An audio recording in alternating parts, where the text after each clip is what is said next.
Muito bom dia a todos. Sejam bem-vindos. Uma alegria estar aqui novamente e ver que voltaram.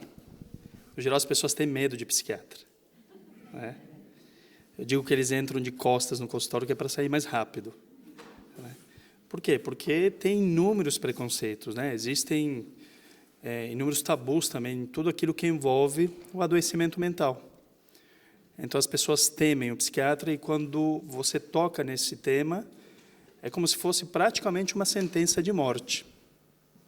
O encaminha para o psicólogo ou para o psiquiatra é fim da linha. Em especial quando envolvem temas que são tão complexos quanto os transtornos psicóticos, as psicoses de uma forma em geral. E como coloquei ontem, o Espiritismo nos auxilia numa visão mais ampla desses fenômenos, dos quais nós temos muita dificuldade em empatizar.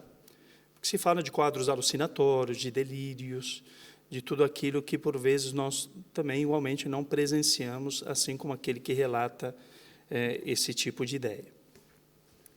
Então, primeiramente, vou falar sobre as psicoses, depois vou trazer de uma forma em geral, e trazer algo mais específico em relação à psicose mais conhecida por todos nós, que é a esquizofrenia. E as psicoses, ou síndromes psicóticas, são um conjunto de sinais e sintomas. Toda síndrome é um conjunto de sinais e sintomas. Sinal, aquilo que o profissional está observando, e sintoma, aquilo que nos é relatado pelo paciente. E aí eu trago algumas características das psicoses, das síndromes psicóticas, de uma obra que nós utilizamos no Brasil, sobre psicopatologia e semiologia dos transtornos mentais, durante a nossa formação em psiquiatria, que é de um médico psiquiatra chamado Paulo Dalgalarrondo. E ele nos traz um apanhado dessas características, dizendo que as síndromes psicóticas ou psicoses, nós vamos encontrar as alucinações, os delírios, por vezes pensamento desorganizado e um comportamento que é claramente bizarro. A questão da alucinação é muito interessante porque é importante fazer uma diferenciação entre o que é alucinação e o que é ilusão. Então, por exemplo, estou aqui, de repente eu vejo alguma coisa se movendo lá no canto, alguma pessoa e tal, e interpreto aquilo como sendo um obsessor, o meu obsessor, que deve ter me acompanhado até aqui. Alguma coisa se moveu, existe um substrato, é ilusão. Ou lá atrás a cortina se move, eu interpreto aquilo como sendo qualquer outra coisa, menos a cortina. Ou seja, existe uma base para aquilo. Então, é ilusão. Mas se não houver nada, e eu, de fato, vejo o meu obsessor se aproximando na minha direção, e vocês não estão vendo, mas eu estou neste momento, é brincadeira, só estou dando um exemplo. É o quê? A alucinação. Ou seja, só eu estou vendo. Então, é uma forma como nós diferenciamos do que é ilusão de alucinação. Ilusão, existe um substrato, a alucinação não existe. Isso é o que nós chamamos em psicopatologia de alteração da senso-percepção, ou seja, daquilo que, das sensações e das percepções. Delírios. Dentro da psicopatologia, aquilo que corresponde à alteração do juízo da realidade. Eu interpreto a minha realidade de uma forma distinta. Então, neste momento, eu estou vendo a câmera me filmando. Que interpretação eu posso estar fazendo disso? Estão me filmando, porque daqui a pouco, quando eu sair, alguém vai me perseguir. Tem algum espião aí com a câmera me perseguindo, e ele quer ver os detalhes daquilo que eu estou falando, não estou falando. Ou todos vocês estão olhando para mim agora e começam a ficar mais persecutório. Ou seja, que interpretação estou fazendo desta realidade? Será que de fato é isso? É uma alteração do juízo que eu faço da realidade. Portanto, é um delírio. E da qual, por vezes, nós não empatizamos. Então, no Brasil existem, por exemplo, isso envolve as questões culturais, o que é muito interessante. Muitos delírios místicos religiosos. É um país essencialmente religioso, portanto, aí nós teremos muitos delírios místicos religiosos. Isso acontece? Acontece. Eu estou falando com Deus, estou falando com não sei quem, ou sou enviado do alto. Isso pode ser interpretado como uma alteração do juízo da realidade, portanto, um delírio. E, obviamente, que se há um quadro de alteração da senso-percepção ou do juízo da realidade, por vezes aquela pessoa também vai manifestar o quê? Um pensamento desorganizado. Não existe uma lógica naquilo que ele vai trazendo. Ele não consegue encadear as suas ideias de uma forma linear. Então, percebe-se na hora que a pessoa nos traz todas essas ideias, que ele tem uma desorganização psíquica importante no campo do pensamento. E que, obviamente, isso também vai se manifestar onde? No comportamento. Como eu disse, o Alberto está me filmando lá atrás. Mas eu creio que ele é algum agente da CIA ou coisa parecida. Estou fazendo uma alteração do juízo da realidade, é um delírio. Eu vou começar a ficar assustado e daqui a pouco saio correndo por aqui. Então, vou vendo um comportamento, isso vai se manifestando nesse comportamento. Então, tudo vai se encadeando. Temos o quadro, portanto, de alucinação, de delírios, pensamento desorganizado e comportamento claramente bizarro. Então, são características mais marcantes das síndromes psicóticas, mas não só, existem também outras, mas que, por vezes, são menos comuns. E aí, sim, isso nos dá a base para falar da esquizofrenia enquanto a síndrome psicótica mais conhecida. De fato, a esquizofrenia é uma síndrome que vai se caracterizar por uma série de conjuntos de sinais e sintomas e da doença psiquiátrica, ou melhor, da doença psicótica mais prevalente. Trago algumas características ou alguns dados que são importantes para que nós possamos compreendê-la. É um transtorno psiquiátrico? É um transtorno psiquiátrico. E por que eu trago isso? Porque, por vezes, dentro de nosso meio, enquanto espíritas, interpretamos a esquizofrenia não como uma doença mental, mas como um quadro de obsessão. Um pouco daquilo que já tinha comentado ontem. Confunde-se. Tem-se essa ideia. Está ouvindo vozes, está vendo coisas. Isso, por vezes, numa visão mais leiga, já é suficiente para interpretar como sendo aí um quadro de obsessão. E não é. Quando se fala da esquizofrenia com as suas características, estamos falando de um transtorno psiquiátrico, que envolve tanto o campo do pensamento, das emoções, quanto outras questões cognitivas também muito importantes que vou trazer. Tem uma prevalência durante a vida de 1%, ou seja, 1 em cada 100 acaba desenvolvendo essa doença da esquizofrenia. Isso pode variar um pouco para cima, um pouco para baixo, a depender das regiões, mas, em especial, em regiões urbanas, percebe essa prevalência um pouco mais alta. E tem um risco aumentado do suicídio em 5%. 5% é muito? É muito. É muito. Suicídio que foi um tema ontem abordado, foi trazido aí um pouco das estatísticas, que são quase 1 milhão de pessoas que cometem suicídio por ano, e a maior parte das pessoas que cometem suicídio é portadora de uma doença mental. Então, nas estatísticas, nós temos, em primeiro lugar, as doenças, os transtornos de humor, que envolvem basicamente os quadros de depressão grave ou transtorno afetivo bipolar. Em segundo lugar, uso de substâncias, sejam elas aquelas que são permitidas por lei e aquelas ilícitas, ou seja, as que não são permitidas. As permitidas por lei, no geral, nós temos o álcool ou o tabaco. No Brasil, por exemplo, o maior problema de saúde pública em termos de drogas lícitas é o álcool, as pessoas adoecem demais por conta do etilismo. Em terceiro lugar, nós temos a esquizofrenia, como a doença mental que mais serve de base para aqueles que acabam cometendo suicídio. Então, é uma doença grave, em que os riscos estão aumentados e, como nos trazem as estatísticas, 5% de riscos. E ela vai se caracterizar por aquilo que nós chamamos de sintomas positivos e sintomas negativos, ou síndrome positiva ou síndrome negativa. Um conjunto de sinais nos quais nós observamos, naquilo que é dito de positivo, as alucinações e delírios, daquilo que já expliquei como sendo características de uma síndrome psicótica, e os sintomas negativos. Os sintomas negativos são muito interessantes também. Quando nós pensamos nas alucinações e delírios, é mais claro.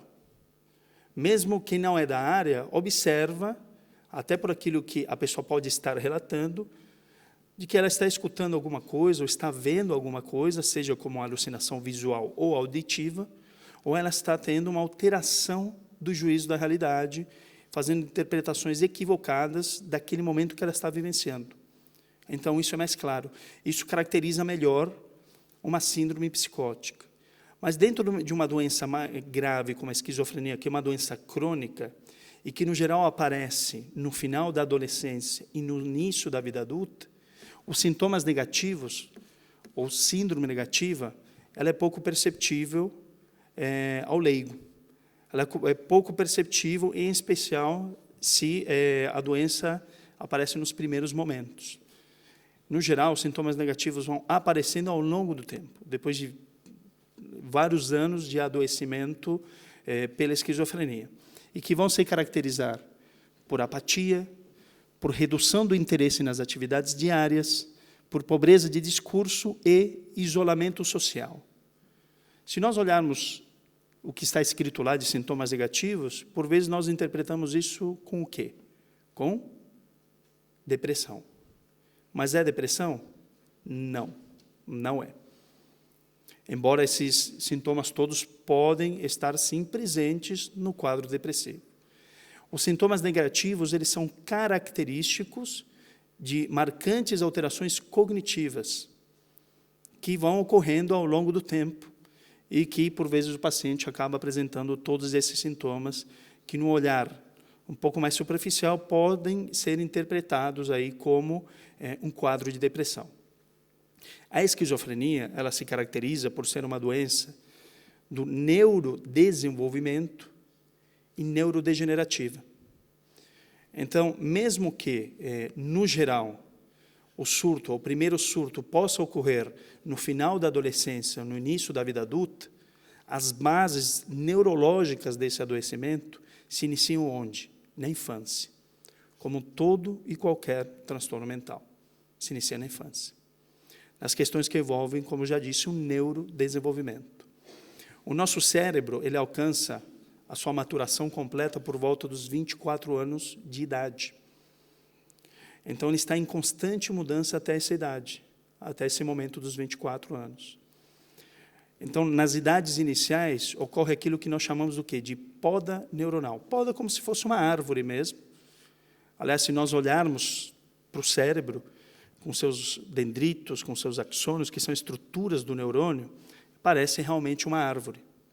Então, vão ocorrendo podas que vão facilitando a comunicação cerebral, e isso até alcançar uma estrutura um pouco mais fixa, entre aspas, até os 24 anos. Um pouco mais fixa por quê? Porque, na verdade, o cérebro ele pode, sim, ir se regenerando, por questões diversas, ao longo de toda a vida. O que era tido praticamente como um dogma até os anos 80, mais ou menos, de que o cérebro não se regenerava, se havia morte cerebral, o neurônio, por ser uma célula nobre, ela morria e não nascia nada. Hoje já se sabe que não é bem assim. Existe, sim, essa diferenciação ao longo do tempo. Então, nas idades iniciais, de quem pode vir a ter um quadro de esquizofrenia, lá na frente, essa poda ela ocorre de uma forma equivocada. Então, as bases já são lançadas naquele momento, fragilizando a maturação cerebral daquela pessoa. E ela vai vir a apresentar um surto mais adiante, no final da adolescência, como já disse, no início da vida adulta, em especial caracterizado, como já coloquei, pelas alucinações e delírios. Os diversos surtos, os diversos sintomas psicóticos que podem estar ocorrendo ao longo da vida daquela pessoa, comparando como se fosse um infarto do coração. Quando a pessoa infarta numa região específica do coração, ocorre o quê? Uma morte daquelas células. No surto acontece exatamente a mesma coisa. O surto é o quê? Tóxico. Existe uma liberação de uma série de substâncias tóxicas que acabam fazendo com que aquela região, ou diversas regiões, ou em diversas regiões, morram uma série de neurônios, prejudicando a estrutura cerebral daquela pessoa. Então, esses surtos frequentes, esse adoecimento que nós vamos percebendo ao longo de muitos anos, fazem com que lá na frente, alguém que seja portador de um quadro grave como a esquizofrenia, Se nós olharmos para um exame de imagem, fazemos uma tomografia, por exemplo, percebe-se uma redução do cérebro. Essa redução indica que houve, ao longo de todos esses anos, morte desses neurônios. Ou seja, nós estamos, então, falando de uma doença neurodegenerativa. Então, ela é do neurodesenvolvimento, por essas alterações que vão ocorrendo nas idades iniciais, e neurodegenerativa, por tudo que vai acontecendo ao longo de muitos anos de adoecimento. Essas alterações cerebrais é o que também servem de base para aquilo que nós chamamos de sintomas negativos. Quando você começa a ter problemas cognitivos importantes, existe essa base de alteração neurológica. Tudo bem até aqui? Ótimo. É uma doença, do ponto de vista médico, sem etiologia definida, ou seja, nós não sabemos quais são as causas, como todo e qualquer adoecimento mental. É um contínuo de sintomas, ou seja, sintomas que vão ocorrendo ao longo do tempo e que podem estar se somando. Por vezes, os sintomas ditos psicóticos, tanto as alucinações quanto os delírios, com o tempo eles podem não ocorrer mais. Isso não é uma regra, mas podem acontecer. E o que se observa no paciente que é portador de esquizofrenia é uma prevalência dos sintomas negativos. E depois eu vou trazer os motivos disso também. Como já coloquei, uma doença do neurodesenvolvimento e uma doença neurodegenerativa, e que pode causar grave deterioração das faculdades cognitivas, estigma social e prejuízo funcional. Das faculdades cognitivas, pelas explicações que eu trouxe em nível cerebral, e o estigma social, o prejuízo funcional, bem sabemos dos grandes estigmas, dos grandes preconceitos, dos tabus que envolvem todo o adoecimento mental. Por isso que eu brinquei no início, né? As pessoas têm pavor de passar com psiquiatra, pelo menos no Brasil é assim. Existem inúmeros preconceitos. Quando você fala em psiquiatra, as pessoas arregalam os olhos, né? Porque é o fim da linha. Então, isso é uma marca do estigma social, dos tabus que envolvem o adoecimento mental. E, obviamente, todo esse conjunto que envolve tanto, no caso da esquizofrenia, as alterações cognitivas, os estigmas sociais envolvidos, trarão aí como consequência um importante prejuízo funcional ao longo da vida dessa pessoa.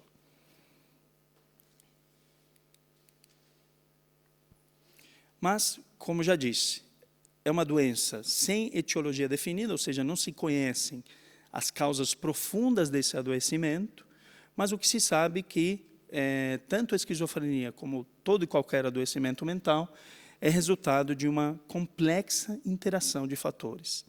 E que fatores são esses? Desde fatores genéticos, em que a ciência tem buscado cada vez mais pesquisar que genes estariam envolvidos na esquizofrenia, e o que se sabe é que existe uma relação aí íntima entre a esquizofrenia, o transtorno afetivo bipolar, e mesmo em relação ao autismo, há um compartilhamento de genes. Quais são eles em específico? Ainda a ciência tem investigado. Mas que existe uma base genética? Existe. E dentro de um olhar um pouquinho mais amplo, que é o que o Espiritismo nos auxilia, isso não significa que haja um olhar determinista. Necessariamente, se eu tenho uma alteração genética, irei desenvolver a doença. Ou seja, há um determinismo genético. Mas deve haver uma base genética. E os genes ainda são muito pouco conhecidos por todos nós.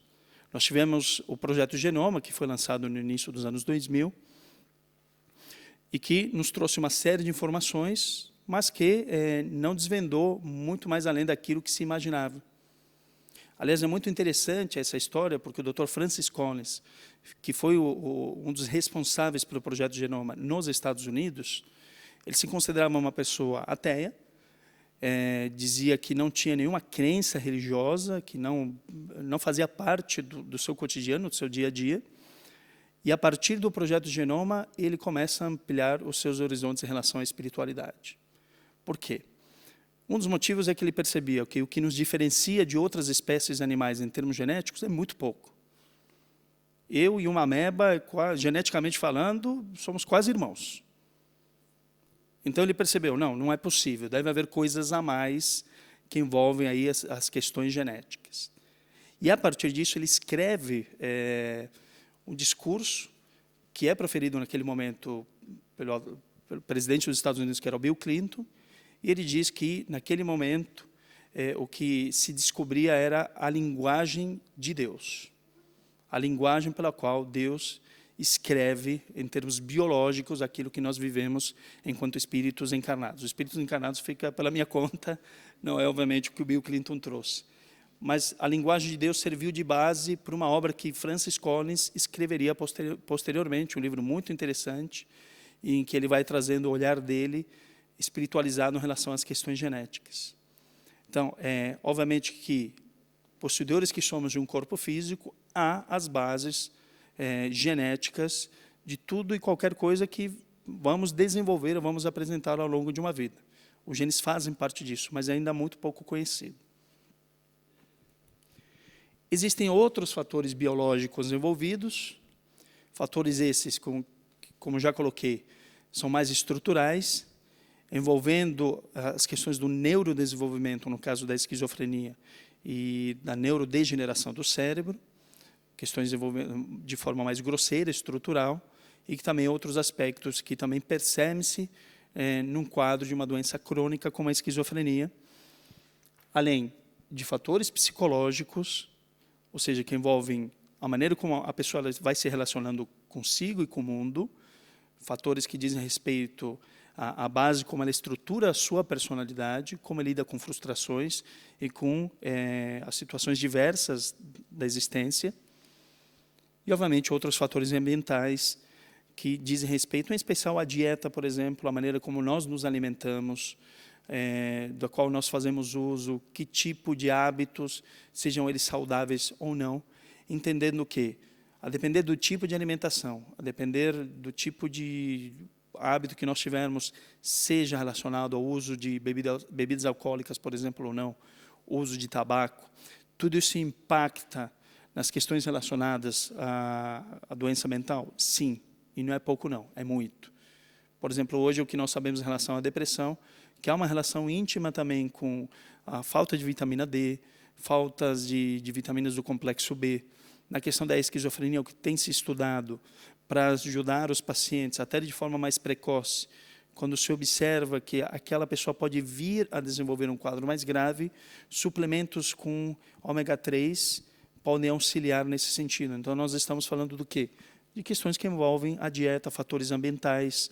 Como já disse, a maior prevalência da esquizofrenia ocorre onde? Em áreas urbanas, embora não se tenha uma ideia clara de como que o ambiente acaba, de alguma forma, servindo como gatilho para o aparecimento de um surto psicótico, existe sim essa relação mais íntima com o ambiente. Então, são vários fatores envolvidos. Mas eu vou trazer um dos ângulos, como já trouxe ontem, da maneira como nós podemos olhar para esse tipo de adoecimento, e aí trago a frase do médico psiquiatra Carl Jung, suíço, que ele diz assim: como reflexo do mundo e do homem, a alma é de tal complexidade que pode ser observada e analisada a partir de um sem número de ângulos, diversos ângulos. Talvez Jung tenha sido daqueles cientistas que mais colaborou para o entendimento da psique, da mente. Tem um trabalho fantástico, fenomenal, e essa frase nos mostra que nós podemos observar o ser, nisso que diz respeito ao seu adoecimento, de um sem número de ângulos.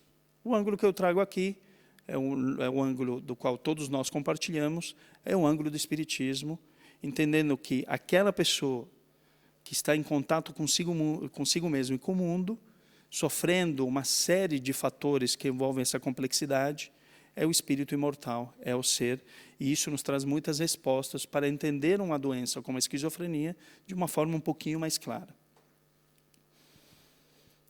E para isso eu trago um caso que é do livro Loucura e Obsessão. No seu capítulo 4, essa obra é psicografada por Divaldo Franco, do espírito Manuel Filomeno de Miranda, e nesse capítulo 4, que se chama O Drama de Carlos, Carlos é a personagem, quem nos traz explicações profundas é o Dr. Bezerra de Menezes, a respeito da esquizofrenia. Muito interessante, uma verdadeira aula, e aí que desvenda uma série de coisas e nos serve de material para reflexão. Então, em Loucura e Obsessão, nós temos aí uma mãe que vai em busca de um tratamento espiritual para seu filho Carlos, dentro de uma casa espiritualista, não é uma casa espírita, mas que também há trabalhos mediúnicos envolvidos nessa casa, dizendo que Carlos tinha sido diagnosticado como um paciente aí esquizofrênico catatônico. É uma subdivisão da esquizofrenia, mas que tem alterado. Por exemplo, o DSM-5, que é o Manual Estatístico de Diagnósticos da Associação Americana de Psiquiatria, lançado aí o ano passado, no ano retrasado, já alterou um pouco dessa classificação, e a CID-11, que já está, já veio à tona aí pela Organização Mundial de Saúde, mas que nos servirá de base a partir de 2020, 2021, também já não fala mais em subdivisão do quadro da esquizofrenia. Mas, na época, sim, quando a obra foi escrita, se falava nesse quadro aí de esquizofrenia catatônica, que tem características muito peculiares, de um rapaz que abriu um quadro mais cedo. Isso pode acontecer? Pode. Como disse, no geral, essas situações ocorrem ou no final da adolescência, no início da vida adulta, como sendo algo mais prevalente. Quanto mais precoce isso acontecer, maior a gravidade, óbvio, né? Ou quanto mais tardio também pode acontecer nos extremos. Então, Carlos é portador desse quadro de esquizofrenia, as explicações nos são dadas pelo espírito do Dr. Bezerra de Menezes. E ele nos cita aqui Bleuler, Eugen Bleuler, não é a pronúncia adequada que vocês estão acostumados,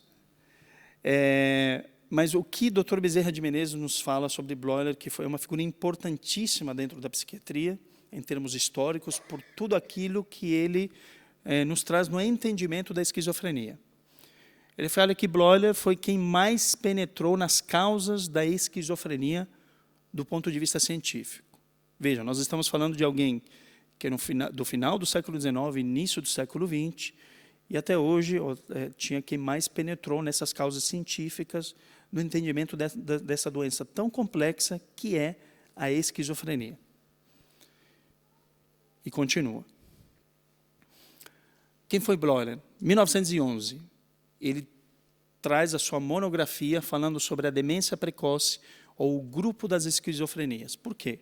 Anteriormente, a esquizofrenia tinha o nome de demência precoce. Justamente por ser uma doença neurodegenerativa, e obviamente que eles não tinham os elementos que nós temos hoje, não existia uma tomografia que você observava que existia a degeneração precoce, mas o que se observava com o tempo. E isso, na época, era muito interessante, porque eles conseguiam acompanhar o paciente, seja se ele ficava internado durante muito tempo, como que essa doença ia evoluindo. E não tinha os recursos terapêuticos que nós temos hoje. Não existiam as medicações. Então, o impacto neurológico era maior e se dava de forma mais precoce. Então, eles observavam que existiam sintomas que eram muito parecidos com as demências. Ontem foi feita uma pergunta sobre doença de Alzheimer, que é uma demência, uma doença neurodegenerativa. Daí o nome demência precoce, mas que ele vai trazer o termo e vai cunhar o termo esquizofrenia. Portanto, a partir daquele momento, ele vai fundar a visão contemporânea sobre essas psicoses. Ele observa que existe uma dissociação das faculdades psíquicas como principal característica, e aí coloquei que, dentro das características das psicoses, o que nós temos é uma alteração no campo do pensamento, tem as alucinações, tem os delírios, então isso caracterizaria essa dissociação das faculdades mentais. E ele coloca sintomas fundamentais como autismo, afrouxamento dos laços associativos do pensamento, alteração do afeto e avolição. Por que autismo? Autismo no sentido de que a pessoa com o tempo se isolava, ia se isolando, e contactuava pouco, tinha dificuldades no contato com o outro. Então, autismo aqui é como se fosse o sintoma, ele não fala da doença autismo. Autismo aqui nesse sentido. Afrouxamento dos laços associativos do pensamento. Ou seja, aquele pensamento mais bizarro, a dificuldade de você encadear uma série de ideias, significa que havia um afrouxamento desses laços. A pessoa, com o tempo, não conseguia trazer com muita clareza aquilo que ela estava pensando. E uma alteração do afeto e a volição. A questão do afeto é muito interessante, porque afeto é aquilo que modula o humor, ou seja, eu posso estar dizendo para vocês aqui que eu estou muito feliz, mas o meu afeto, que é aquilo que demonstra a maneira como eu estou me sentindo, não diz nada. Ou seja, eu falo que eu estou feliz, mas eu estou muito sério. Eu falo, estou muito alegre, estou muito sério. Eu digo que estou muito triste, mas eu estou muito sério. A pessoa ela tem dificuldades de mostrar de fato como ela se encontra. Isso nós chamamos ou de distanciamento afetivo, né, ou um afeto mais embotado. A pessoa tem dificuldades de mostrar aqui a maneira como ela está se sentindo de fato. E a volição, ou seja, a negação da volição, a negação da vontade, marcado aí por essas alterações cognitivas que se observam ao longo do tempo. Então, esse cientista ele marca o entendimento da esquizofrenia a partir disso. Lembrando que esquizofrenia significa, na sua origem, um rompimento da mente, entre aspas. Tudo bem até aqui? Ótimo. Então, vamos dando continuidade às explicações do Dr. Bezerra de Menezes em relação à esquizofrenia. O que ele nos diz? Que ainda há muito campo a desbravar, em razão de as suas origens profundas se encontrarem íncitas no espírito que delinque. Ou seja, onde estão as raízes profundas do adoecimento desse ser? Nele mesmo, no espírito imortal. Embora exista uma série de fatores que contribuem na presente existência para que aquela doença apareça, que nós vimos, tem os aspectos genéticos, outros aspectos biológicos, psicológicos e ambientais, o adoecimento está no íntimo daquele indivíduo, estão íncitas no espírito, como ele vai colocando. Que delinque, ou seja, no sentido de afastamento das leis naturais, das leis universais, das leis morais. A consciência individual, representando, de algum modo, a cósmica. Vejam que interessante, a consciência individual representando, de algum modo, a cósmica. E ontem eu trouxe um trecho do primeiro capítulo, Pensamento e Vida, de Emmanuel, que diz o quê? Mente é o espelho da vida em toda parte. Talvez entendendo vida como sendo o próprio Deus, a própria divindade, dentro daquela ideia, daquele conceito que o Espiritismo nos traz na sua primeira parte, das questões de que Deus está em tudo e em todos, um conceito um pouco distinto das filosofias religiosas de uma forma geral, em que nós colocamos Deus como se fosse uma figura que a tudo vai determinando, e o conceito filosófico da divindade no Espiritismo é diferente. Encontro Deus aqui? Sim, porque Deus está em tudo. Esse é um conceito filosófico da doutrina espírita. Está em tudo, ele vibra. É uma energia, é uma força no qual em todo nós vamos encontrar Deus. Então, de alguma forma, a consciência individual ela vai refletir a consciência cósmica. Justamente porque a criatura reflete, na sua intimidade, o próprio Criador. Então, a consciência individual não se poupa quando se descobre em delito. Mais um conceito interessante, mostrando que as questões da culpabilização daquele ser dizem respeito a ele mesmo. Ninguém o culpa. Não existe um juiz dizendo você fez isso ou você fez aquilo. A consciência individual, que de alguma forma reflete a cósmica, entra em contato com seus próprios equívocos dentro de alguma forma, de alguma maneira, e ele começa nesse processo de culpabilização. Então ele não vai se poupar. Quando se descobre um delito. Quando percebe aí que, de alguma forma, se equivocou. Isso após a liberação da forma física, engendrando mecanismos de autorreparação ou que lhe são impostos pelos sofrimentos advindos da estância do além-túmulo. Então, uma vez aquele espírito, qualquer um de nós, desencarnando, em que se ampliam as nossas capacidades sensoriais, nós entramos em contato de uma forma mais profunda com nós mesmos, estamos mais perceptíveis em relação àquilo que nós vivenciamos e nós mesmos não nos perdoamos por vezes. E a nossa consciência de culpa faz com que, de alguma maneira, vão se engendrar mecanismos de autorreparação que nós mesmos nos impomos, ou de alguma forma, pela necessidade da educação daquele ser, nos são impostos como uma forma educativa e pedagógica nas questões reencarnatórias. Dr. Bezerra nos diz isso já lançando as sementes de que, quando nós conversamos, falamos sobre uma doença tão grave quanto a esquizofrenia, falamos de uma doença de origem reencarnatória. Como disse, e como já tinha colocado ontem, isso não se dá da noite para o dia. Isso, de alguma forma, foi sendo construído. E ele continua.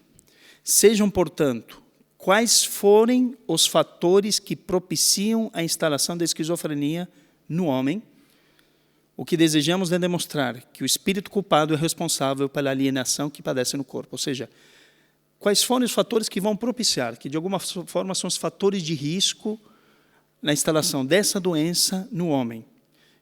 E, portanto, ele fala do ser encarnado, com aqueles inúmeros fatores que são fatores de risco e que fazem, de alguma maneira, com que esse adoecimento ele surja.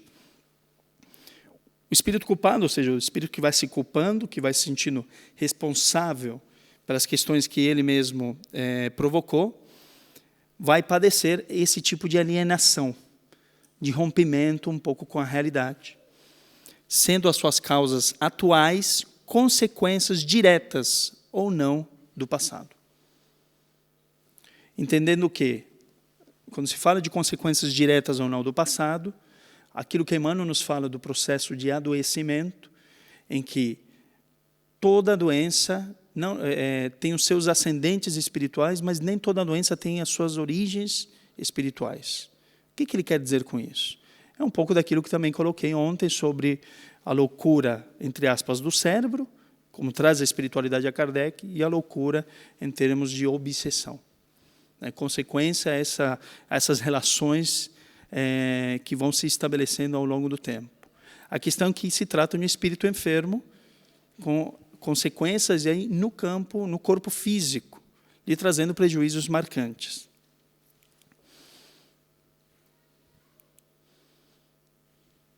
A ação obsessiva, e aí ele entra no campo da obsessão. Por quê? A mãe de Carlos vai numa casa espiritualista, buscando o quê? Buscando o seu tratamento espiritual, mas entendendo, dentro do seu olhar, que aquela doença do qual Carlos estava sofrendo era de origem obsessiva. Como muitos de nós também, por vezes, vai buscar a casa espírita pensando, eu vou buscar um tratamento lá, porque o que eu estou sofrendo, qualquer um está sofrendo, é obsessão. Ponto. Não consigo enxergar que, por vezes, sim, existe uma doença instalada. E que a ação obsessiva ela vai agravar aquilo que já existe. Mas não é causa, é agravamento.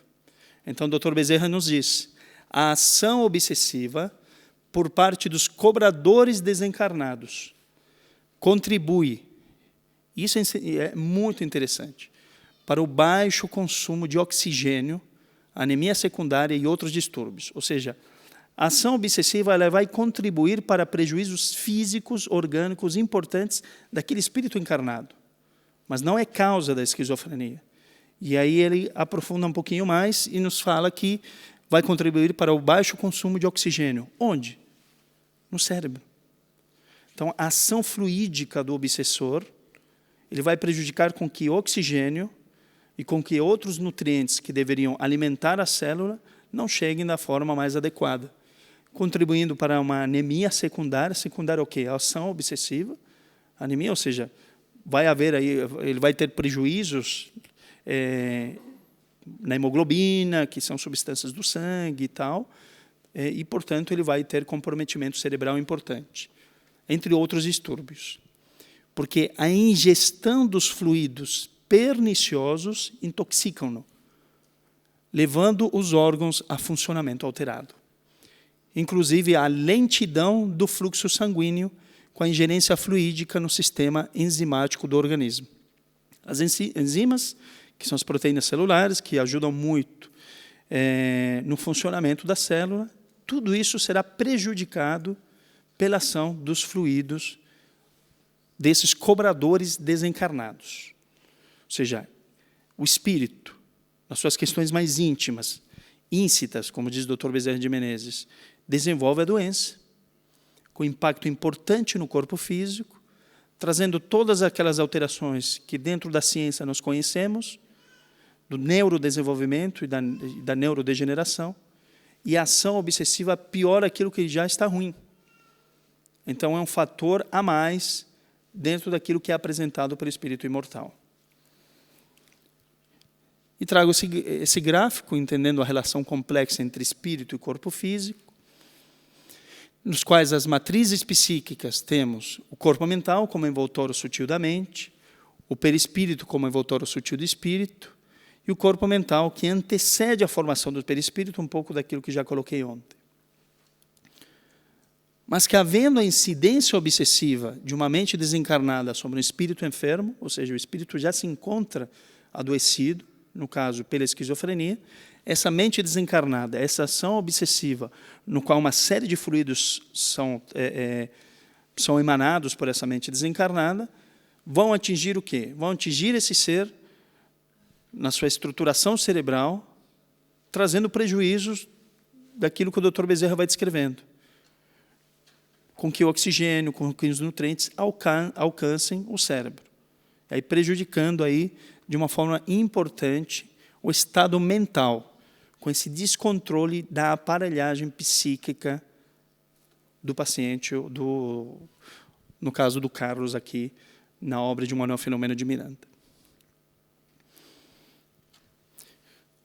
Isso, de alguma forma, nos leva a crer que muito desses fenômenos de alucinação são porque, por vezes, aquele espírito adoecido, portador de uma doença grave como a esquizofrenia, está vendo quem? Os cobradores desencarnados. Certo? E que ele vai se sentindo, de alguma forma, perseguido e que também nos explicaria alguns delírios. Mas isso é regra? Será que tudo aquilo que o paciente portador de esquizofrenia, com seus sintomas psicóticos, com as suas alucinações, dizendo que ele está escutando, dizendo que ele está vendo, é essencialmente fruto de ação obsessiva? Não necessariamente. E olha o que nos diz Emmanuel, no livro Consolador, a questão 52, a primeira parte que ele aborda o tema da psicologia. A alucinação é sempre um fenômeno intrinsecamente espiritual. Por quê? Porque somos espíritos. Quem vivencia a alucinação é um espírito. Portanto, ele intrinsecamente é espiritual. Mas pode nascer de perturbações estritamente orgânicas, que se façam reflexas no aparelho sensorial, viciando o instrumento dos sentidos, por onde o espírito se manifesta. Então, vejam só que interessante. Nem toda alucinação visual ou auditiva é fruto de uma ação de obsessores. Ela pode ser de origem orgânica. Se é um espírito adoecido no seu campo mental, psíquico e das emoções, ele vai se utilizar do quê? Do cérebro para a manifestação do seu pensamento, da sua vontade e de tudo que diz respeito às questões cognitivas. É a base disso. Mas é um tipo de pensamento viciado, adoecido. Lembrando o pensamento como essa grande potência da alma, no qual os fluidos se encontram aí saturados de emoções perniciosas, adoecidas, e que, portanto, vão impactar o quê? A aparelhagem cerebral. Viciando os sentidos, viciando o instrumento dos sentidos. Qual o instrumento do sentido? O cérebro. E aí, como o pensamento vai viciando esse instrumento, que é tão sutil, que é tão rico, pode haver a origem desse quadro alucinatório. Portanto, nem toda alucinação é fruto aí de um quadro de obsessão. Pode ser de origem orgânica, mas é o espírito que a vivencia. Mas dentro das considerações, falamos sobre tudo isso, um pouco sobre a gênese da doença, entendendo que é estritamente espiritual, em especial nos quadros psicóticos mais graves, como a esquizofrenia, trouxe a esquizofrenia, mas os sintomas em si podem ser observados em diversas situações. Quadros de estresse mais graves, por exemplo, podem fazer com que a pessoa ela alucine, com que em algum momento ela pode ter uma alteração também do juízo da realidade. Quadros depressivos mais graves, mesmo no transtorno afetivo bipolar e assim por diante. Então, sintomas psicóticos podem ser observados em diversas patologias. E o uso de substância também. Quem faz uso de cocaína, quem faz uso de maconha, quem faz uso de álcool, podem ter quadros aí psicóticos? Sim, podem ter. Mas no que diz respeito à esquizofrenia, essa doença grave e mais conhecida das síndromes psicóticas, nós percebemos que as origens vão se encontrando lá atrás, né, nas questões que envolvem a reencarnação, o processo reencarnatório desse espírito, e que, portanto, se manifestam na presente existência. Mas considerando, por exemplo, o acompanhamento dessa pessoa, desse ser, das questões terapêuticas envolvidas, e isso é fundamental. Vou tratar exclusivamente um paciente portador de uma doença grave dessas na casa espírita? Somente na casa espírita? Não. O tratamento médico é fundamental, é importante. Quando se fala da terapêutica espírita, se fala da terapêutica complementar espírita. E como costumo dizer, aquilo que complementa não exclui. Isso é óbvio, mas nem sempre. Já tive diversas situações nas quais, pelo menos isso aconteceu, e já aconteceu não uma ou duas ou três vezes, mas várias vezes, a casa espírita desencorajando aquela pessoa a buscar o tratamento médico, interpretando aquilo que eles observam como sendo o quê? Um quadro de obsessão, um quadro de uma mediunidade desajustada e que poderia ser somente aí tratado no âmbito da casa espírita, nos trabalhos mediúnicos. Então, lembro claramente de um caso de um paciente que me procurou, com uma história de 10 anos de sintomas psicóticos, já tinha chegado no limite e foi procurar auxílio médico, porque durante esses 10 anos nunca tinha buscado nada. O pai espírita, a mãe católica, o pai nunca apareceu nas consultas, a mãe sempre esteve lá presente, e o pai sempre interpretou aquela situação como ele sendo aí portador de uma mediunidade em desequilíbrio, um quadro aí obsessivo mais grave, e que ele se curaria, entre aspas, onde? Na casa espírita. E quando esse menino me procura, ele diz assim, eu escuto mais de 40 vozes, e eu não consigo dormir. Óbvio, quem conseguiria dormir com 40 pessoas falando no teu ouvido? Nitidamente, pela história de vida daquele paciente, por várias situações que estão envolvidas naquele contexto, percebia-se que sim, que existia uma incidência obsessiva grave. Existia. Mas só isso? Não. Eu lembro que quando esse paciente iniciou o tratamento, um mês depois, com o uso de uma medicação X, dessas mais de 40 vozes, reduziu para 2. Então, reduziu bem. Então, alguma coisa a medicação ajudou. Então, esses preconceitos fazem com que muitas pessoas demorem para buscar o tratamento adequado e olhem as medicações como sendo aí algo, né, é um terror. Eu não tenho nada com laboratório, ninguém me patrocina, nada disso. Eu estou falando a favor dos remédios. Mas também são recursos terapêuticos dos quais nós devemos lançar mão, e são recursos divinos. Entendendo que existe um impacto físico, orgânico importante, e que se trata de uma doença aí, nos quais os neurônios ou o cérebro vai sofrendo ao longo do tempo, nós sabemos que as medicações auxiliam a que esses sintomas psicóticos, que são tóxicos, eles diminuam de uma forma importante ou, por vezes, não ocorram. Nem sempre isso acontece.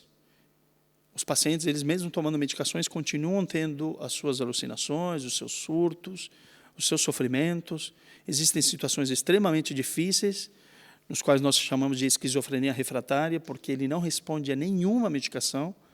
São quadros realmente complexos, nos quais você chega no momento em que começa a buscar outras alternativas, mas que são muito difíceis, mas, no geral, eles respondem ao uso das medicações, para aquilo que diz respeito aos sintomas positivos, porque para sintoma negativo não existe nada. em termos medicamentosos. E o que nós fazemos é, obviamente, buscar para aquela pessoa recursos terapêuticos que envolvem a psicologia, a terapia ocupacional, o apoio da enfermagem, da assistência social, para poder ampará-lo da forma mais ampla possível e estimulá-lo cada vez mais, em termos cognitivos. Isso auxilia muito, para que esse paciente, com o longo do tempo, também tenha maior autonomia. E, em paralelo, fazendo uso, obviamente, das medicações que vão atuar no sistema nervoso central, no cérebro, na parte dos neurotransmissores, que são as substâncias que permitem com que haja essa comunicação entre os neurônios e que, de alguma forma, aí, ele se mantenha relativamente bem. Lembrando que o espírito interfere no corpo físico e vice-versa. Essa relação é muito íntima enquanto estamos encarnados. Então, ter o equilíbrio físico, orgânico, entendendo em especial aquilo que Emmanuel nos diz, que muitas das alucinações podem ter origem no campo orgânico, as medicações são um recurso precioso, porque vai lhe trazer o equilíbrio que o espírito necessita para ele poder se manifestar através do seu corpo físico. Então, tendo mais equilíbrio, as suas faculdades mentais têm um instrumento mais apropriado. Então, o tratamento é fundamental. E, desde que possível, complementá-lo, por que não, com a assistência que as casas espíritas podem fornecer, isso é ótimo. Por quê? Entendendo que não só pelos trabalhos de desobsessão, porque embora possam sim haver, ou pode haver algum quadro obsessivo, alguma incidência obsessiva, isso não é regra, não é regra, nem sempre existe. Mas a terapêutica do passe, que é a imposição de mãos, que pelo menos no Brasil, algumas universidades já têm feito alguns estudos muito interessantes, mostrando que ajudam a diminuir os níveis de estresse, os níveis de ansiedade. Para pacientes que vivenciam essas situações de uma forma corrente, o passe se mostra uma terapêutica muito interessante. Até porque ele tem uma ação, além de ter uma ação orgânica, física, porque tem uma ação nas matrizes psíquicas, no corpo mental, que vai anteceder a formação do perispírito. Então, essa dinâmica dos fluidos ajuda muito para que, por vezes, esses sintomas, inclusive, diminuam. Então, a terapêutica complementar espírita ela vai se mostrando muito interessante nesse sentido, seja pelo passe, seja pela própria água fluidificada, enfim, seja pelos trabalhos de desobsessão, quando necessários. Mas, acima de tudo, o quê? O Evangelho. Acima de tudo. Não existe terapêutica maior. Porque se nós estamos falando do espírito que adoece, como nos diz o Dr. Bezerra de Menezes, porque se descobre em delito, entre aspas, ele percebe que se afastou das leis universais, das leis que regem a nossa existência, eu preciso ir na raiz do problema. Posso ter medicação, posso ter psicologia, posso ter terapia ocupacional, assistência social, posso ter a terapêutica complementar espírita, entendendo-a como passe, água fluidificada, trabalho de desobsessão, mas se não houver a transformação íntima desse ser, não há cura. Cura no sentido de transformação, porque a medicina não cura nada. Da maneira como nós entendemos, a medicina não cura nada. O nosso entendimento de cura é de extirpar a doença, de arrancar a doença. É esse o nosso entendimento de cura. Mas o sentido natural do termo cura é cuidado. Em termos de cuidado, a medicina tem progredido. A saúde, de uma forma em geral, pelos seus avanços científicos e tecnológicos, tem progredido. Mas cura, no seu entendimento de transformação, ela deve se dar onde? Na raiz. Na raiz nós vamos encontrar o quê? O ser imortal. E quem nos auxilia nisso? O Evangelho do Cristo. Que é uma informação que, se não dialogasse com o mundo, não nos serviria. Mas ela dialoga. As sementes que foram lançadas há mais de 2000 anos, elas ecoam até hoje. Elas fazem sentido para o mundo em que nós vivemos. Falar de questões morais não é de falar de questões moralistas, mas de questões que dizem respeito ao espírito. Na necessidade que nós temos da realização do bem, de estarmos alinhados com as leis universais, de estarmos o quê? Em paz conosco mesmo, para trabalhar sentimentos dos mais diversos, sentimentos de culpa, sentimentos de raiva, de ódio, que nos adoecem, que são tóxicos, que impactam inclusive fisicamente. como citei ontem, das questões da psicologia positiva, que já tem estudado, tem aprofundado isso. O Evangelho é uma informação rica, que nos ajuda a olhar na direção de nós mesmos e a transformar e a parar essas arestas. Então, isso é importantíssimo. Quando se fala de terapêutica, o Evangelho ele faz parte, sim, desse universo. Quero convidá-los, para aqueles que tiverem acesso ao YouTube, ao nosso canal. Já sei que tem pessoas aqui de Osasco. Fiquei maravilhado. De Osasco para o mundo, né? Que é o nosso canal no YouTube da AME Osasco. Quem quiser entrar, entre. Tem 4 seguidores. A minha esposa, meus pais e eu. Né? Todos curtimos aí a página. Quem quiser, semanalmente nós temos aí um programa. Semanalmente não, desculpem. Mensalmente, uma vez por mês. Estamos em 2 psiquiatras, um psicólogo, e aquele do cantinho, Adriano Marques, que durante muito tempo fez parte da Rádio Boa Nova, e é um dos apresentadores. E aí nós vamos falando sobre depressão, falamos aí sobre... em setembro agora falamos sobre suicídio, vem aí temas à frente, vamos falar da questão espiritual dos animais com a doutora Hervênia Prada, que alguns de vocês já conhecem. Vamos falar do Medinesp, que é o Congresso Médico Espírita da Associação Médico Espírita do Brasil, o maior congresso de saúde e espiritualidade do mundo, sem exageros, mas envolve milhares de pessoas, são mais de 100 palestrantes. O ano que vem, em 2019, vai acontecer no período do Corpus Christi, em Teresina, no Piauí, frio para chuchu lá, né? Uns 40 graus, por aí. Estão todos convidados, não é só um congresso voltado para o público médico, muito pelo contrário, para quem quiser estar lá, para quem quiser participar. Aliás, a maioria das pessoas que acabam frequentando esses congressos, por volta de 1.000, 1.500 pessoas estão sendo aguardadas, não são da área da saúde, porque são temas aí que são possíveis de serem compreendidos. Então, quem quiser aí conhecer um pouco mais do nosso trabalho e tal, estamos no canal aí, AME Osasco. Ok? Muito obrigado pela atenção de vocês e estou à disposição aí para a gente poder conversar um pouquinho.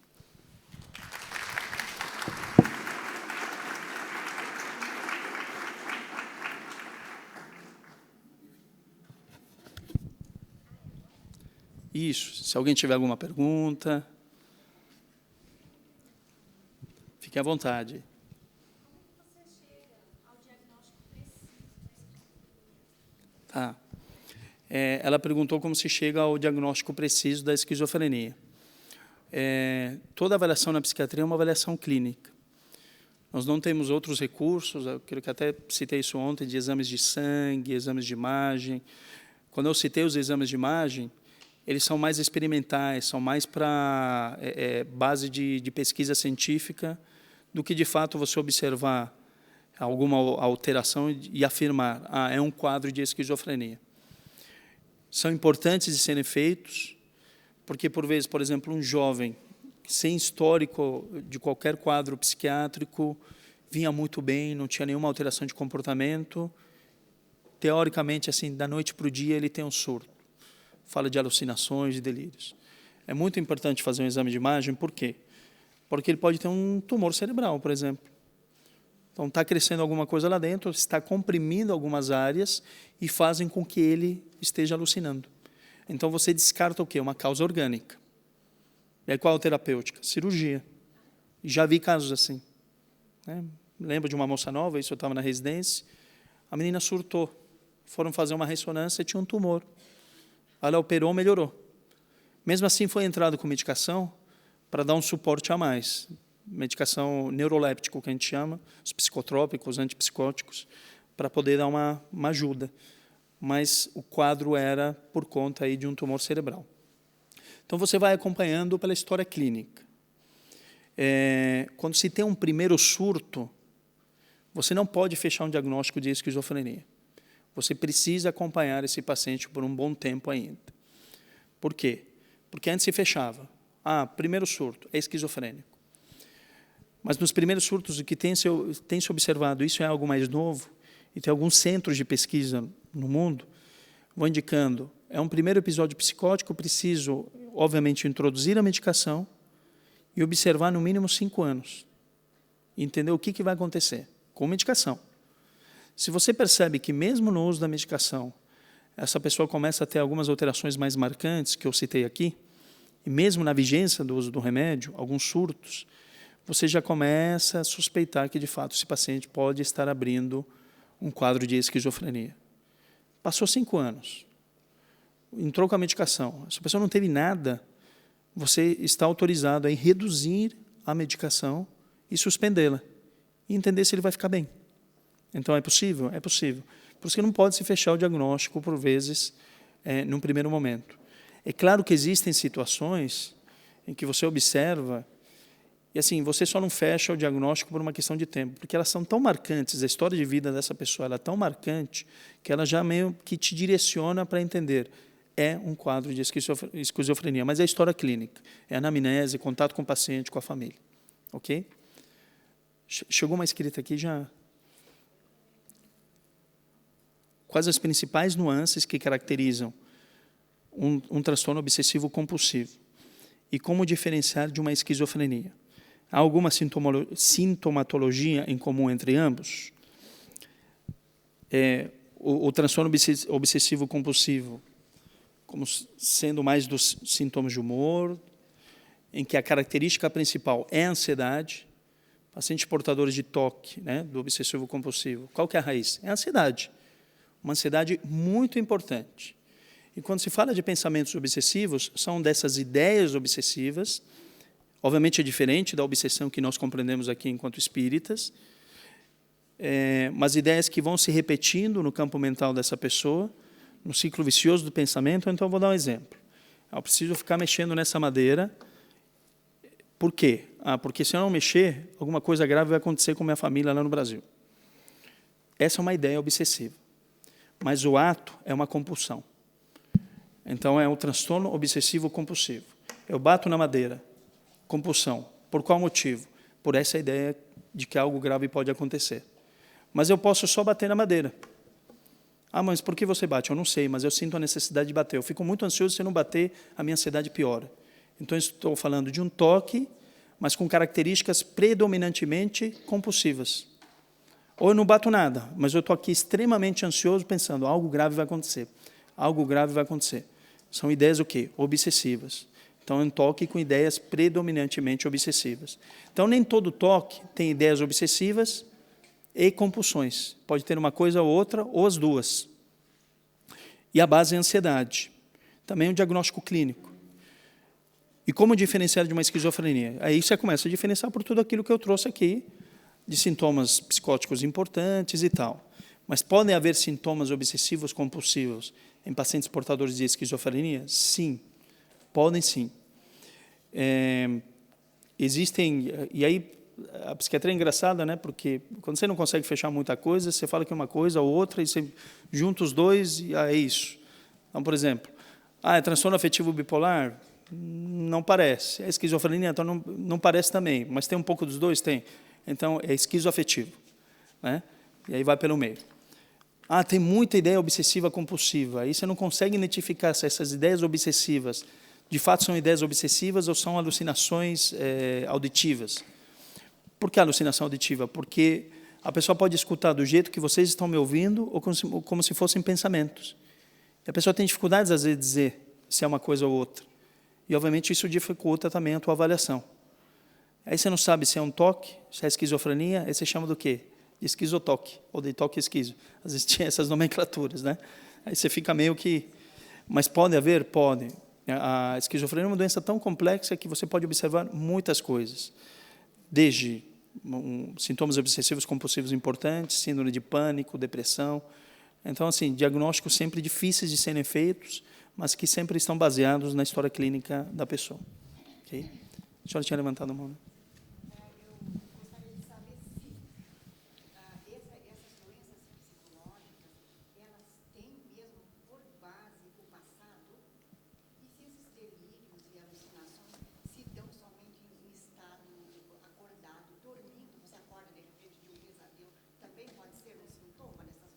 Tá. Para quem não ouviu, ela perguntou se essas doenças, no geral, têm origem no passado, certo? E se esses sintomas também se dão enquanto a pessoa dorme. Podem se dar enquanto a pessoa dorme? Sim. Aliás, existem relatos, os pacientes às vezes dizem, eu estava alucinando no sonho, estava delirando no sonho. Então, existe? Existe, sim.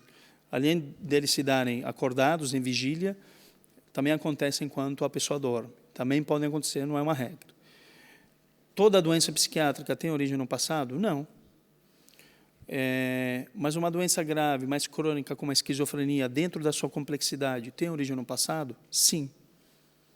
Doenças graves como essas, que são crônicas, que precisam de um tratamento ao longo da vida, porque, por exemplo, um paciente desse ele vai precisar tomar remédio até o fim da vida.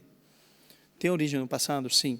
Mas a gente pensa, por exemplo, nos transtornos de ansiedade, em quadros depressivos, com exceção de alguns quadros de depressão, até citei ontem, que são muito recorrentes, que vão se agravando ao longo do tempo, e você percebe que não consegue retirar a medicação, se retirar a pessoa piora, podem ter as suas origens no passado? Sim. Mas nós estamos aí, a vida é de uma dinâmica incrível. Quer dizer, as coisas vão acontecendo no segundo seguinte. Então, muito daquilo que nós estamos vivenciando hoje, seja para o nosso estilo de vida, a maneira como a gente lida com nós mesmos e com o mundo, isso nos adoece também. Eu posso deprimir, posso ficar ansioso, posso ter uma síndrome de pânico. É de origem espiritual? Entendendo que sou um espírito? Sim.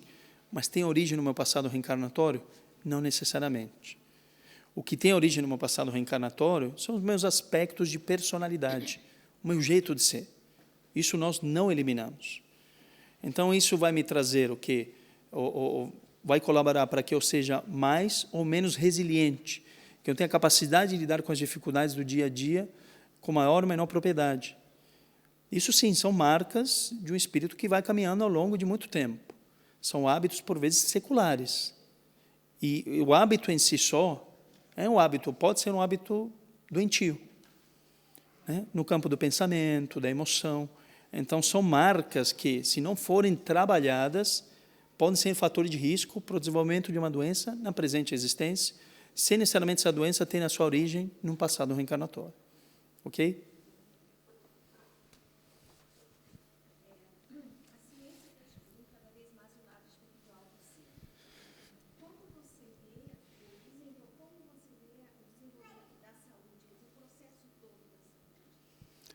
Bom, ela perguntou que, na verdade, trouxe que a ciência tem se aproximado, né, cada vez mais das questões da espiritualidade, sem dúvida. Dentro da medicina, talvez a psiquiatria seja a área que mais dialoga com as questões da espiritualidade. A Associação Brasileira de Psiquiatria tem uma seção de religiosidade e espiritualidade, que é coordenada pelo Dr. Alexander Moreira Almeida, que é um médico pesquisador da Universidade Federal do Juiz de Fora. Ele também coordena essa seção na Associação Mundial de Psiquiatria. E a associação, tanto a ABP, que é a Associação Brasileira, quanto a Associação Mundial de Psiquiatria, eles recomendam com que o profissional ele possa questionar, possa abordar a importância da religiosidade e da espiritualidade no seu atendimento clínico. Então, temos nos aproximado? Sim, temos nos aproximado. No que diz respeito a esse sentimento religioso inerente ao ser humano na relação com o sagrado. Quando se fala de espiritualidade, não significa que a ciência esteja aí já admitindo, por exemplo, a existência de espíritos, a existência de obsessores e assim por diante. Por quê? Como eu coloquei ontem, nós estamos muito distantes ainda do quê? De conceituar o que é mente. E isso vai ser importantíssimo quando nós chegarmos a alcançarmos esse conceito de que, ou pelo menos a ideia de que a mente sobrevive à morte do corpo físico. Aí vão se abrir outras coisas. Mas, por enquanto, o que se valoriza é o sentimento religioso. E a questão da saúde, como eu vejo a questão da saúde, nós vivemos momentos críticos assim, de adoecimento da humanidade. Não é? As doenças mentais elas têm aumentado cada vez mais. A Organização Mundial de Saúde colocava que até 2030 a depressão seria a doença mais prevalente que mais causaria prejuízos funcionais ao ser humano, e isso se deu em 2010, ou seja, 20 anos antes do previsto. O ano passado foi lançado pela própria OMS um suplemento falando sobre, basicamente, depressão e ansiedade, mostrando os números no mundo todo, pelos dados, por exemplo, do Brasil, o Brasil é o país mais prevalente em depressão e ansiedade, são mais de 12 milhões de pessoas, seja com um quadro de ansiedade ou um quadro de depressão. E existem gastos enormes em maus tratamentos de depressão e ansiedade. Por ano se gasta $1 trilhão em tratamentos inadequados de depressão e ansiedade. Inadequados, ou seja, pessoas que, de alguma forma, alcançaram aquilo, mas o tratamento não é dos melhores. E ainda se investe pouco em prevenção. Então, a gente tem adoecido e tem buscado uma medicina mais curativa. Isso é impossível se falar em adoecimento mental. Nós precisamos investir em prevenção. Estudos indicam que, para cada euro investido em prevenção, haveria um retorno de 4. Então, não é mais barato investir em prevenção? É muito mais barato. Se investe em prevenção? Não. E as pessoas têm adoecido, o número de suicídios tem aumentado. Eu sei que em alguns países europeus isso tem diminuído, até por investimento na questão do suicídio. O Brasil vai meio que na contramão disso, tem aumentado nos extremos. A gente vê jovens, assim, crianças falando em morte, adolescentes, idosos, os extremos têm aumentado muito, isso é assustador. Mas, obviamente, que se espera que no futuro as coisas melhorem e a gente caminha para isso de alguma forma.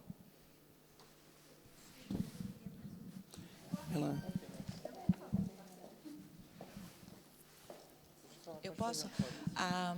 Qual seria o seu aconselhamento para trabalhadores e diretores de casas espíritas reconhecer, detectar, o detectar você já indicou algumas coisas, porque chegam pessoas que frequentam a casa, que usam medicamento, mas não é perceptível. E, claro, há casos de surtos. Às vezes, frequentam já há anos a casa espíritas. Muitas vezes, já participam, inclusive, de mediúnica, e nunca foi perceptível, nem foi percebido que aquela pessoa tinha esquizofrenia e usava medicamentos fortes. E aí, ao surto, o que fazer, como agir, como ajudar? Uma pergunta bem tranquila, bem fácil, né? Mas importantíssimo, o atendimento fraterno é a linha de frente de toda e qualquer casa espírita. As pessoas, no geral, chegam pelo atendimento, estão em sofrimento, buscam a casa espírita com espaço de acolhimento. Não ter medo de perguntar, essa é a primeira coisa. Se a pessoa busca o atendimento fraterno e ela precisa ser acolhida, é questionar se ela faz algum tipo de tratamento, se ela toma alguma medicação. Não que o atendente fraterno tenha que ser um especialista nisso, claro que não. Mas lembramos de Kardec, que era considerado o bom senso encarnado. E, às vezes, a gente esquece um pouquinho disso. Se o codificador era o bom senso encarnado, por que nós não vamos nos utilizar do bom senso? De poder questionar sobre essas coisas. De perceber que, se por vezes aquela pessoa ela deve se submeter a um tratamento, porque ela está em sofrimento psíquico intenso, nós devemos poupá-la de algumas situações e, por vezes, é importante e necessário poupá-la de um trabalho mediúnico. Às vezes não, eu já tive situações nos quais um paciente me procura porque ele está em transtorno de ansiedade importante e recomendo, pela percepção, pela história clínica, enfim, de que além do tratamento medicamentoso, ele seja inserido no trabalho mediúnico. E há melhora. Melhora mais rápido até quando ele é inserido em paralelo no trabalho mediúnico. Mas, por exemplo, esse menino que eu citei aqui, que tinha um quadro de esquizofrenia, eu tive que dizer para ele sair da casa espírita. Porque o pai insistia, e os dirigentes da casa insistiam para ele trabalhar. E, obviamente, que ele piorava. Então, esse foi um desses que falou, não dá mais para você ir, porque não existiu o bom senso. Então, individualizar os casos é importante, isso vai muito da percepção que você tem naquele momento, de entender se aquela pessoa ela necessita, além do tratamento médico, ser inserida num trabalho mediúnico ou não, o tratamento dela ser complementado por aquilo que a casa espírita pode oferecer, ou por vezes ser retirado do trabalho mediúnico. E está tudo bem. Existe uma ânsia, por vezes, das pessoas, mas vou ser tirado do trabalho e tal. E, às vezes, a pessoa já melhora dos sintomas, está bem melhor, e está preparada para voltar. E aí o dirigente diz assim, não, você toma remédio, você não pode voltar. Por que não? Pode. O remédio não impede o trabalho mediúnico. Ele pode restringir um pouco das percepções. Isso a gente observa, né? seja com os neurolépticos, ou seja com antidepressivo, a pessoa ela fica um pouco menos sensível, mas elas têm condições, sim, de voltar ao trabalho. E aí vai muito do quadro, né? Tem uma última aqui, né? É possível diagnosticar um paciente com esquizofrenia que apresente os sintomas negativos e positivos, embora não tenha apresentado surtos? A nossa ideia de surto, por vezes, é aquela coisa meio agressiva, violenta, né? Aquela coisa que o paciente estoura. Isso não é uma regra. O que se observa, por vezes, o paciente começa a ter sintomas positivos importantes, alucinação, delírio, mas ele está relativamente calmo. Mas ele começa, como diz no linguajar das pessoas que vão, ele está falando coisa com coisa aí. Acordou falando coisa com coisa. Está meio estranho, está dizendo isso, aquilo, e não necessariamente tem o que nós chamamos de agitação psicomotora. Está muito agitado, que você precisa de um atendimento de emergência, de levá-lo ao pronto-socorro, por vezes fazer uma contenção. Por que contido? Porque ele está tão agitado que ele pode, até pelos delírios, se machucar ou machucar alguém. Então, nem sempre isso acontece, né?